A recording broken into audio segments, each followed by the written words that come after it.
Welcome into the Talkin Tide podcast on the Belly Up Podcast Network. I'm Chase Goodbread, sports columnist with the Tuscaloosa News, joined by Travis Reier, the longtime senior analyst at BamaOnline.com. You can get the Talkin Tide podcast on Apple Podcasts or whatever platform you prefer. And of course, we are live on YouTube and Facebook as well. The Twitter feed is Talkin_Tide. Get quick links to all of our podcasts immediately. They will drop there. Give us a like, give us a follow, give us a subscribe on all those formats. And Travis and I will take you straight to the news and more on Alabama football 2023. I want to thank a couple of sponsors quickly. Peterbrook Chocolatier of Tuscaloosa, Heat Pizza Bar, and Caldera Men's Skincare. All three of those fine sponsors. We'll tell you a little bit more about them later in the program. Up first, though, Travis, of course, we are in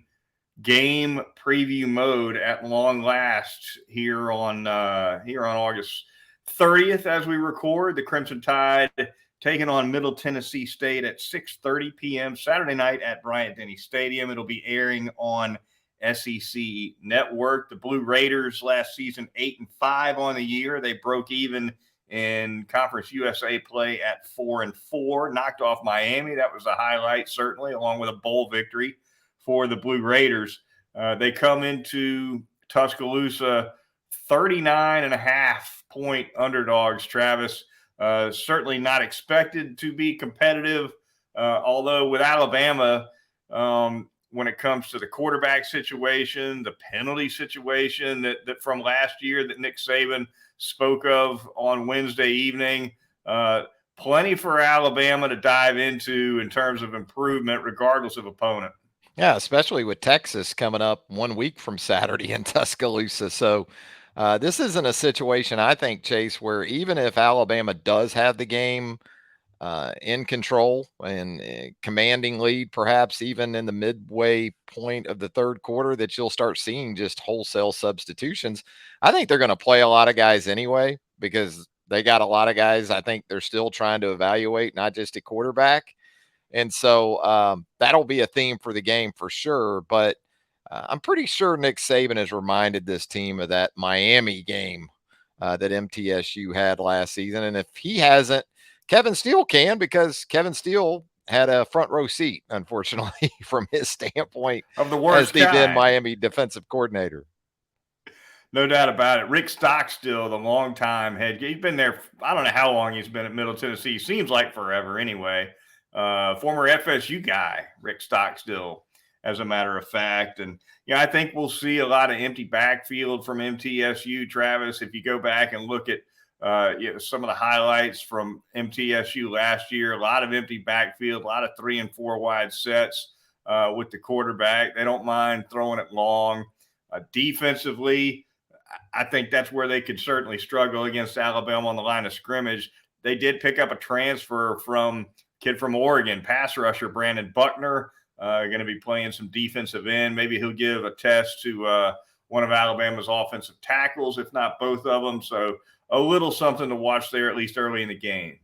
Yeah, and there's some air raid principles in play for MTSU offensively. So as you outlined, probably going to be a big nickel and dime night for Alabama. And so with all those new faces in that secondary, Caleb Downs, Malachi Moore's a guy that we've seen a good bit of, but Terrion Arnold, we've seen some certainly of Kool-Aid McKinstry, a lot of Kool-Aid McKinstry, but you get into those 5 and 6 defensive back looks, you start to wonder how that's going to shape up. Is Jalen Key going to be a part of that as a safety? What about Trey Amos, the transfer corner? So a lot of intrigue again on the defensive side of the ball. And I think MTSU last year averaged like 3.1 yards per carry. So you're not expecting much out of the run game from the Blue Raiders in this one. But you're right. Even with a new starter at quarterback, you still got some guys on the outside that did some significant damage to Miami a year ago that are going to be in that lineup for the visitors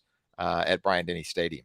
Yeah, let's go ahead and stay on that quarterback topic for just another couple minutes for Alabama. Jalen Milroe presumably going to be getting the first crack against Middle Tennessee State.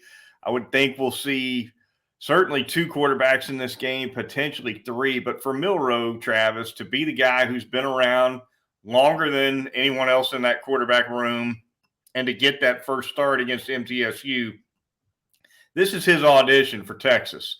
This is his chance to say, look, because Nick Saban's said repeatedly, look, this competition is ongoing, not only up to week one, but beyond week one. And so if you're Jalen Milroe, you got to be thinking, look, maybe I only play a couple quarters, maybe not a whole lot of series, but you better perform well if you want to get that start against Texas the next week. I don't put it past Nick Saban at all to start somebody other than Milroe against Texas if the Middle Tennessee game shows that that's smart or necessary.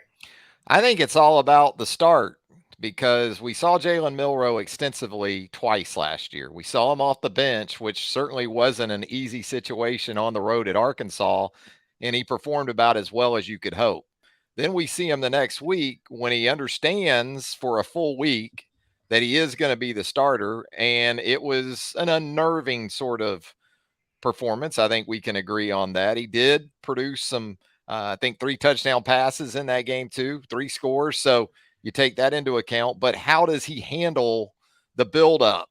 Is he able to maintain his poise and, administer the offense and make sure everything is carried out from an organizational standpoint? I think Nick Saban's going to be watching that as much as anything else. And obviously, you got to take care of the football and make some plays when you have a chance because I think MTSU's in a pick your poison situation defensively going into this game. And I think we know which one they're going to pick if forced into that. And that's going to be, we'll take Alabama, running against an 8-man box and trying to beat us on the back end throwing the football, right?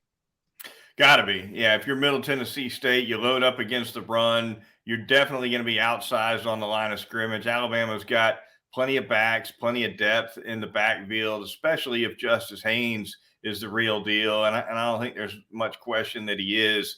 Looked outstanding on A-Day, certainly. And a lot of praise from Nick Saban in terms of his ability to work into this rotation in the backfield. So, yeah, if you're the Blue Raiders, you want to force Jalen Milroe to beat you, and there's a darn good chance that he'll do exactly that. But he's the one you want to test, and I do think you load that box, you creep up the safeties, and you do whatever you can to slow that running game down, and try to put Milroe in as many 3rd and 5 plus situations as you possibly can. Yeah, and you're looking at this Alabama wide receiver group and you're saying they're really talented, but there isn't a surefire Jerry Jeudy or Calvin Ridley or Devontae Smith or Jalen Waddle or any of those guys. So not just in terms of the chances they're going to be willing to take with whichever quarterback is out there, not just Jalen Milroe. I'm sure they're looking at the situation and saying, hey, if we see Ty Simpson and he can beat us with his arm, more power to him. Same thing for Tyler Buckner, any of these quarterbacks for Alabama. But it extends to the receiver spots too, and whether or not these guys can capitalize on what we anticipate being some one-on-one opportunities out there. How about the defensive side of the ball for Alabama, Travis? We'll turn there really quickly. I'm looking forward to seeing Tim Keenan on the defensive line, a guy that created a good bit of buzz in fall camp, lost some weight. I think he was 340 plus a year or so ago. He's down to 315. There's some talk that he can step in and play a lot of football and rotate on that defensive line. And this defensive line needs, I think, some quality depth and not to mention another playmaker or two. So that's something I'm looking forward to seeing on defense. Looking forward to seeing Deontay Lawson pre-snap, right, directing traffic, identifying fronts, identifying formations. See how quickly he's able to get that Alabama front seven organized before the snap of the ball. And then, of course, in the secondary, what are things going to look like back there? Is it more Trey Amos or more Terrion Arnold at the outside corner spot? You mentioned Jalen Key a little bit earlier. Going to be fun to see where he works in. A lot to look for on that side of the ball, too. Yeah, and as we learned from Nick Saban earlier in the week, Devontae Smith dealing with a foot injury. So it could even bring a guy like Christian Story more into the mix than we anticipated even a week or so ago. So 6, 7, 8 guys that I think both of us, if we see them in that mix on the back end Saturday night, won't come as a huge surprise. I think it's going to be tough for some of these defensive linemen in a game like this because it doesn't project as any kind of a base game. Base defense out the window this week with the way Middle Tennessee plays. And even your big nickel, you may not have out there as much. So could be more of just a pass rush nickel and even the dime throughout this game. So I'm with you. I want to see Tim Keenan. I want to see potentially Tim Keenan with Jaheim Otis on the field together. I want to see Justin Aboigbe finish his career as a playmaker for this Alabama defense. And it's time for Tim Smith, too. I mean, now or never, pretty much, for number 50. So, those are the 4 guys you think about. But again, with as much as they might be in their sub packages, there are some other guys from a pass rush perspective, like a Jamarian Latham and some other guys that could factor into this thing pretty heavily, too. Now, when we last podcasted, Travis, I teased to our listeners and viewers that we would be reconvening on Monday night, a couple nights ago, with presumably that Alabama depth chart in hand. As it turned out, we decided to bump the podcast to Wednesday in part because Nick Saban said, no depth chart this year. 17th year at Alabama. 16 years with a depth chart, 2023, not so much.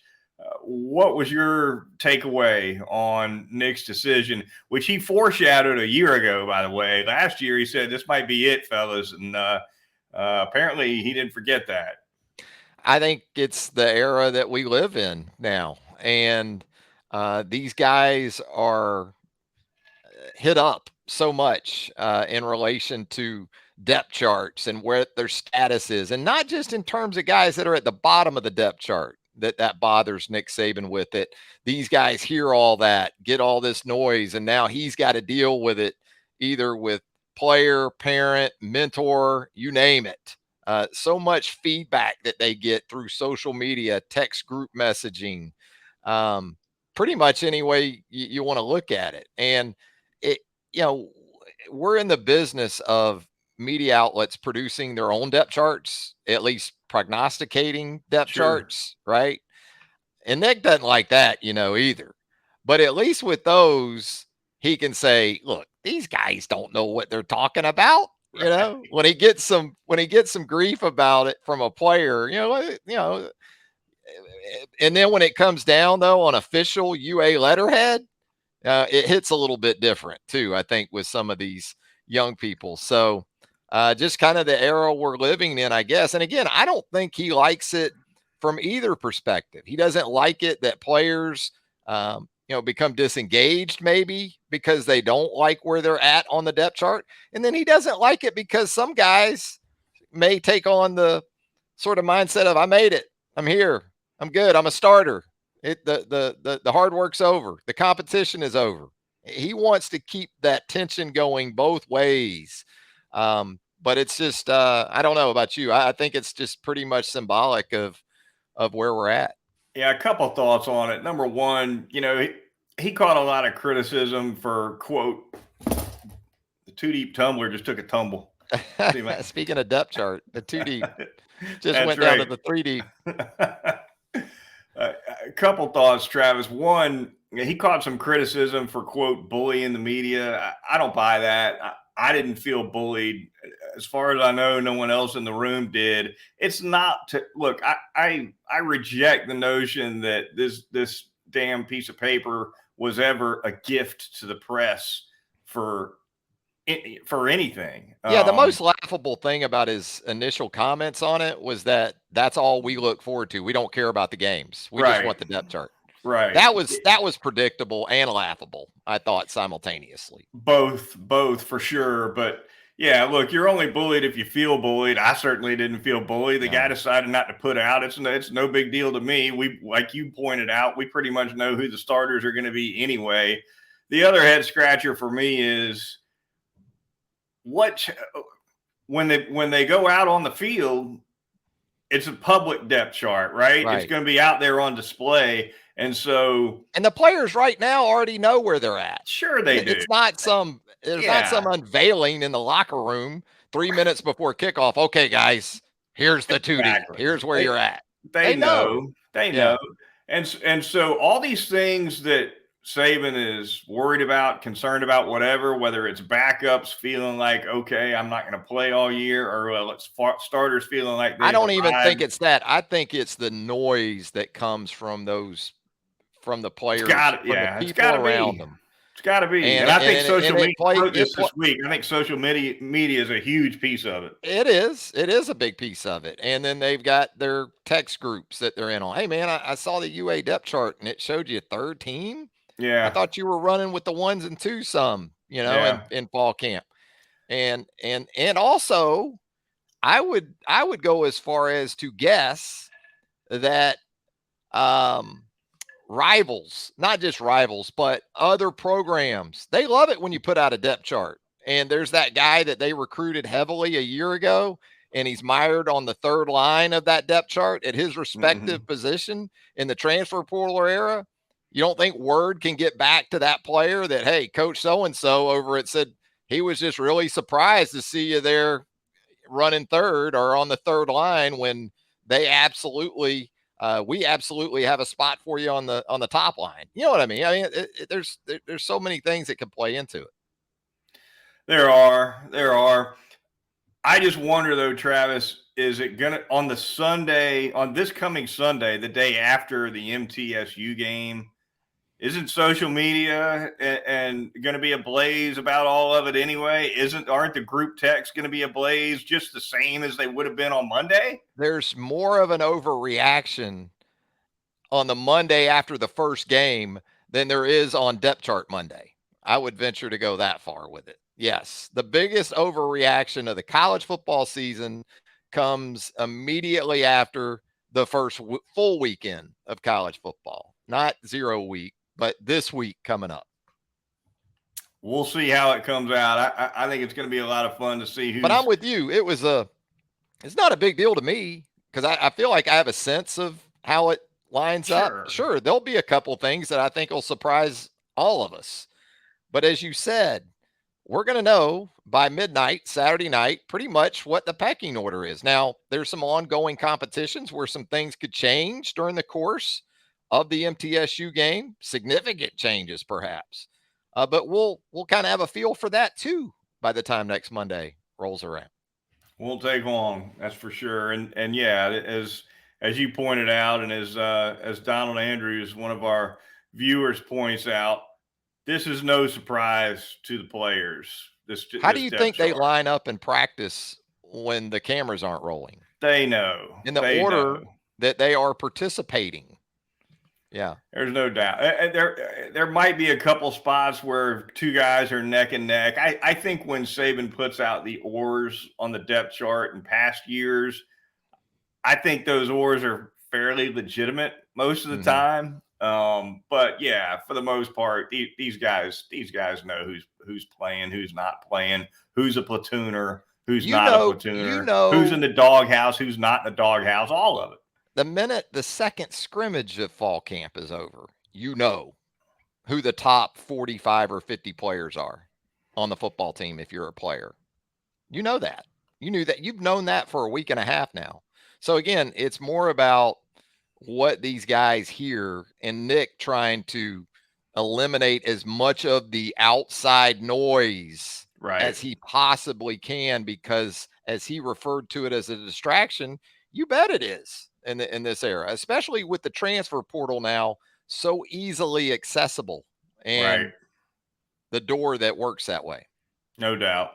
All right, moving on, the Talkin Tide podcast on the Belly Up Podcast Network. Going to thank a couple of sponsors here really quickly. We're going to start, Travis, by gladly welcoming back Heat Pizza Bar as a fine sponsor of the program. Thrilled to bring them back. Recently named by Alabama News Center as one of the top 12 pizzerias in the entire state. Heat Pizza Bar offers fantastic signature pizzas, including Travis's favorite, that Thai chicken pizza. My favorite, that Meat Lovers with pepperoni, ham, bacon, and Italian sausage. I got a wide array of salads, great apps, including the best jalapeno poppers in town, and of course a full bar with a signature drink menu. Located in Government Square Plaza, downtown Tuscaloosa, 2256th Street.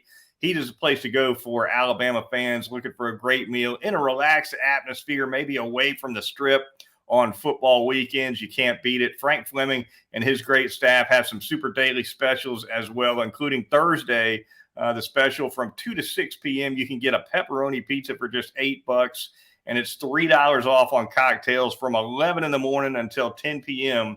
at Heat Pizza Bar in downtown Tuscaloosa. Yeah, and on that top 12 ranking, let me go ahead and take that 2 off of there for you. There you go. Heat's number 1. And you said it, that Thai chicken pizza, man. All of them are great, but that's the personal favorite. I can eat any and all of them on the menu there at Heat. I'll tell you something else I've eaten a lot of and will continue to do that. Peterbrook Chocolatier, 1530 McFarland Boulevard North in the Indian Hills section of Tuscaloosa. They've got those chocolate footballs ready for you. That's right. Regulation size footballs at Peterbrook Chocolatier. And of course, they're going to have all your favorites too, just like that chocolate covered popcorn.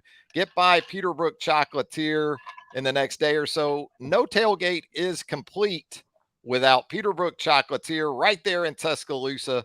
1530 McFarland Boulevard North in the Indian Hills section of Tuscaloosa. Give them a call too. 205-752-0211. That's Peterbrook Chocolatier. Finally, going to tell you about our new corporate sponsor. That would be Caldera Men's Skincare. Available now at a discount for just our listeners at calderalab.com/Tide. Now, first impressions matter. This is one way to do it right. Caldera has a team of 4 products that Travis and I are trying this month: the Clean Slate, the Base Layer, the Icon, and the Good. Last week featured the Clean Slate, which is a cleanser. This week we're trying that Base Layer. It's a moisturizer. And Travis, what I've noticed about this product is how little you need per application. It really just takes about a fingertip, and that'll cover your whole face. So with the jar that Caldera puts the base layer in, I might be able to get through the whole football season before I need a refill. So it's not a product that's going to run out on you so fast that you're having to constantly buy more. And again, as with the Clean Slate, I'm just rubbing it right through the beard with no issues at all. All the sun we've been getting in the South this summer is hard on the skin, especially the face. So take care of yourself with Caldera Men's Skincare. Next week, we'll take a closer look at the Icon, which is a serum from Caldera that will take care of those bags under the eyes. And once again, just for the Talkin Tide audience, Caldera is offering 20% off with the discount code TIDE. Go to calderalab.com/Tide and save 20% right now on Caldera Lab Men's Skincare. Again, that's calderalab.com/Tide. The Talkin Tide podcast on the Belly Up Podcast Network, Twitter feed Talkin_Tide. Moving on for a few more minutes here, Travis. Taking a look at the Southeastern Conference. It's a terrible week, frankly, Travis. But almost half the games in the league are off the board in Las Vegas. That's how lopsided things look in the SEC for most games. Now, the couple we'll touch on that ought to be competitive, certainly LSU and FSU getting together in Orlando. That's a big one.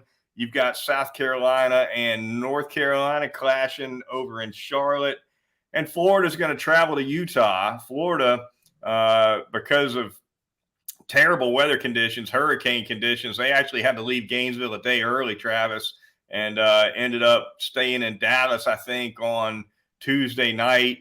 So it's been a circuitous route for the Gators to get to Salt Lake City. But those 3 games, certainly the most competitive in the league. At least that's the way it looks. Yeah, and that's rough for Billy Napier's team. But I think if you had to trade that sort of scenario for Cam Rising, the Utah starting quarterback, apparently not being able to go in this game tomorrow night, that's one you would make if you're the Gators. So that's huge for Utah, not having that guy behind center. And then also, I believe, a starting tight end and Utah does utilize those tight ends quite effectively. I missed the news. We talking injury or suspension or what on Rising? Rising tore his ACL in the Rose Bowl last year. And so he's been on kind of a condensed recovery time frame. And they were hoping Utah was to get him back.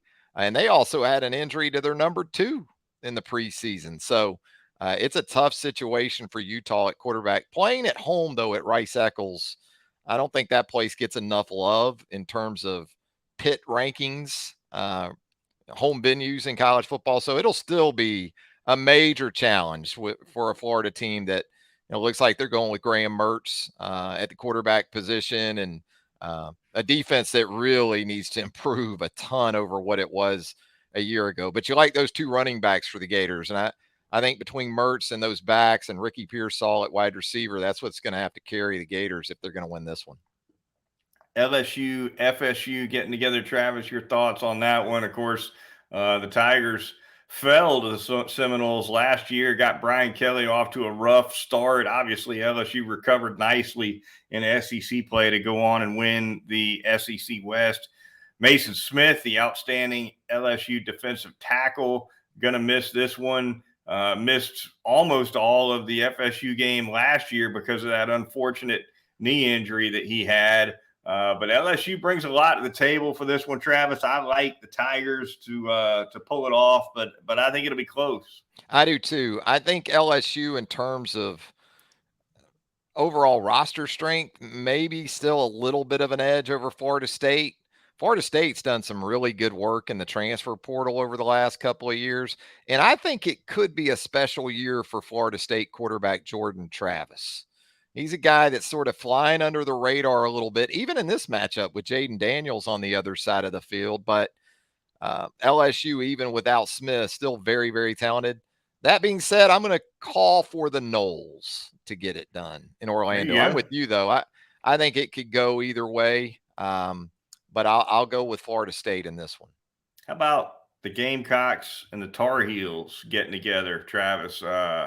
Spencer Rattler, his final year at South Carolina, closed last year in strong fashion. Did Rattler in the regular season, especially with a couple of big wins over UT and Clemson, if I'm not mistaken. So a lot of hopes riding, I think, in Columbia on Spencer Rattler, but North Carolina not an easy foe to take on in week 1. No, not with Drake May at the quarterback position. And talk about what ifs.